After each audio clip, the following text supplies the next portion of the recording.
The new benalish artwork from Dominaria is very distinctive, but is it bene or is it just lish?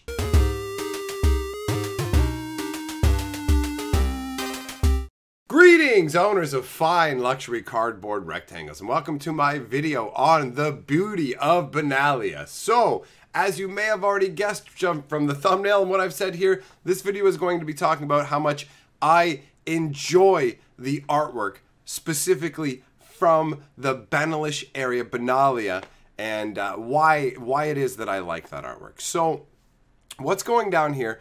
First of all, I was wandering around today doing a live stream out in the park, and it was absolutely lovely. They planted all these flowers everywhere. The trees have their leaves all coming out. It's looking fantastic. So I'm enjoying that setting, and they actually have a very similar kind of like grassy pastoral setting going on for the benalish. They have it shown in cards like even Call the Cavalry, cards like Charge, Dauntless Bodyguard, and I even lump Power Stone Shard into this whole like background grassy sort of pastoral setting. In Power Stone Shard, you can see that there is like a little cathedral off in the background. That is obviously a benalish holding there. So these all give that sort of like the grass is really green and vibrant, and they're like in cards like Charge, you can even see the flowers in the artwork. So it's really nice. It's just this really sort of like, it would be nice to lay in the fields there outside of one of the cities. You know, that's the kind of feeling that it gives. So that's part of it. But the main drive behind what really entrances me with this artwork is the stained glass concept that they have running throughout all of the little hints of it here, bigger and different pieces of art. But basically for me, and this is a very personal aesthetic choice, so I'll talk about this because you may not be the same, but for me, I always really liked the idea of being able to live in a church. Not like a church that's being used and where they're holding sermons and everything, and nothing from a religious connotation. Just the architecture of churches is very beautiful. They're these ancient, like just really strong buildings. They were built to last. At the time these things were created, people really like these some of the churches, even just here in Canada, these churches are like 150 years old, and they're built by people you can tell really believed very deeply in God and who spent the resources to build a lasting house of God.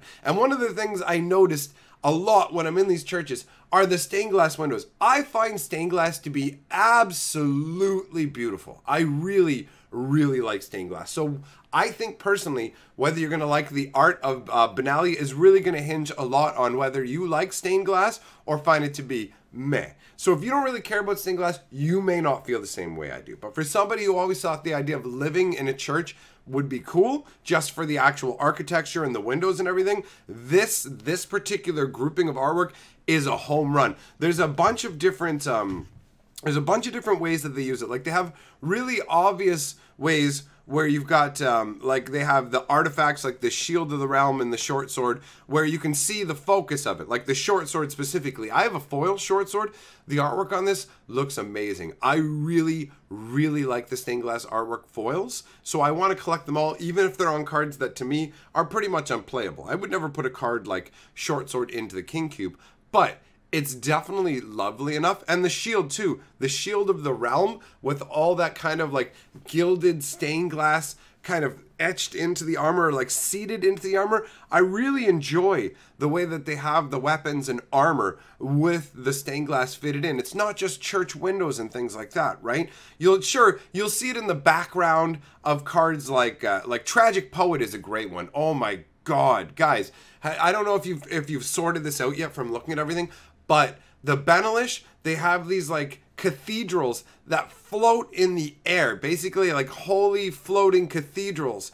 And some of them have like big soaring spire towers of stained glass. And in the background of the Tragic Poet is some absolutely lovely visualization of that. That's crazy because that one is up in the sky there. I love it. And then you have things like the Memorial to Glory where you get the angle, you've got the statue at the front, but then you've got all the little stained glass windows all along the church, like a more subtle kind of background effect. And that shows as well in things like Sanctum Spirit, where you have the spirit is the main focus of the artwork, but there is a large panel of the stained glass and it's touching it, interacting with it. Like, it's a magical stained glass that's incredibly reinforced, obviously. And that's another thing that I really, really enjoy about it. Like, stained glass is just that, glass. So you couldn't have glass weapons like this. I mean, there have been games that have glass weapons like Ultima, where you have the glass sword, where you can kill anything with it, but it's a one-hit weapon, and boom, it smashes. Or you've heard the concept like glass cannon. Obviously, glass transmit the concept of fragility. So this stained glass in your mind should be very fragile. So to see it like as part of weaponry and things like that, it's a complete opposite kind of effect. They found a way to glass steel it, kind of like a Dungeons and Dragons effect, where you can turn glass into a steel level effect, which is absolutely fantastic. Let's get our pinkies out. We'll have a little sip of tea here. So to continue what I'm saying, the background way that they use the stained glass, like in the artwork for Dub, where the person is being knighted, and you can see those beautiful stained glass windows with the light flowing in, that is absolutely gorgeous. There are little touches that make a big difference for me. One of my favorites, I don't like the flavor text because it ruins the card, but as soon as you remove the flavor text and just look at what's going on, Adamant Will is such an excellent example of how awesome this kind of stained glass armor can be, showing like that sword is literally just smashed to splinters on what is clearly a stained glass shield. Your brain says that shield should be broken, it should be chipped up, it should be smashed. I mean, this is such a crime that I don't know if you guys can hear it, but there are police sirens in the background. They're coming. It's such a crime that the shield's not breaking. Anyways, that was a bit of a distraction for me. Now, they have the armor like with a little more of a subtle effect. Like you can see it in a smaller effect on things like the Benalish Honor Guard or Danitha, where you've got it like Danitha's sword with the, I love the way I absolutely adore the way that they have done that like inner blade almost. It looks like an inner sword blade that's just a tiny, almost like a smaller version of the sword inside of it, but of that beautiful stained glass. And the amount of effort that the artists put into depicting it as full in stained glass, if you really want to pay attention to the detail, there's a lot there to appreciate, genuinely. So you've got that, and then you've got things like Lyra, where they did it a lot, like it's not quite as subtle with Lyra. Lyra is amazing. She's got that shield effect, and it's like really hardcore in her armor, and what I like about that is it ties together the whole like angel, like holy order, along with the knights and everything, totally aligned together. It's like a uniformed kind of effect, which I really enjoy. And then you have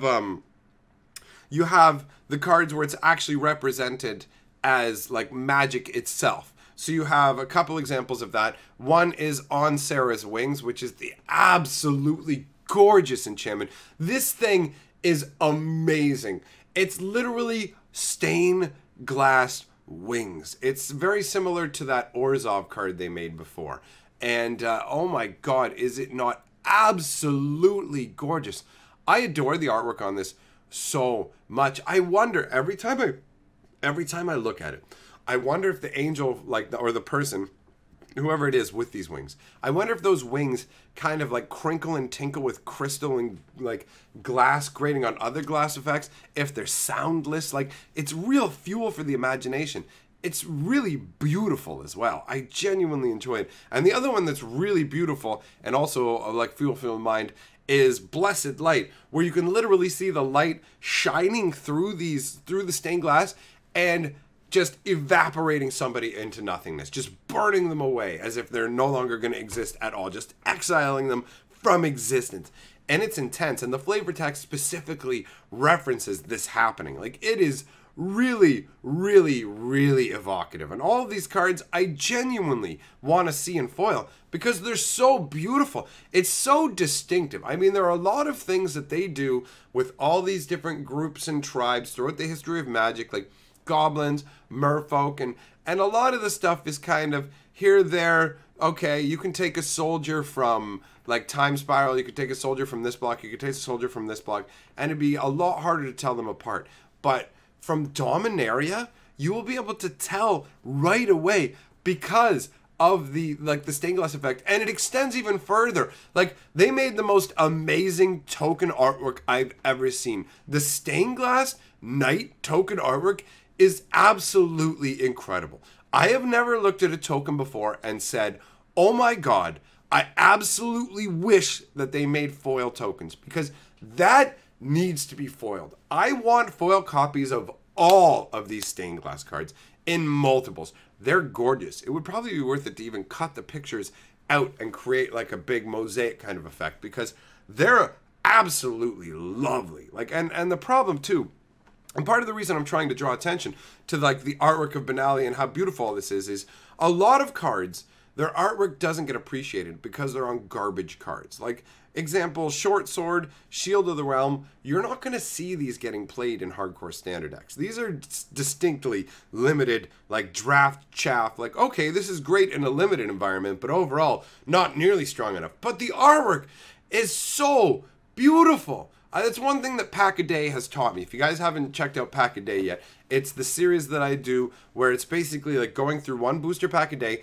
and we take a look at the artwork and the flavor of the card and evaluate how well it's all transmitted, appreciate the artwork. And what I found is there are a lot of cards with absolutely gorgeous artwork that are just being ignored. And it's absurd that we're doing this. Like, because so much, it's not like more effort is put into the artwork for a really expensive rare that everyone gets excited about. But because those big expensive rares are worth a lot of money or win tournaments, people naturally get connected with that artwork, and garbage cards with amazing artwork just get thrown by the wayside. So if you want to appreciate artwork on Magic cards and you haven't checked it out already, check out the Pack a Day videos I got going on. We got a playlist of those. There's already 20. We'll be dropping more. Just keep going and keep going. That's how it goes. It's also to help quit tobacco, so that's the purpose of it as well. So it's got that dual intent. Anyhow, let me know what you guys think about this whole stained glass effect and the benalish artwork, and I will see you guys later!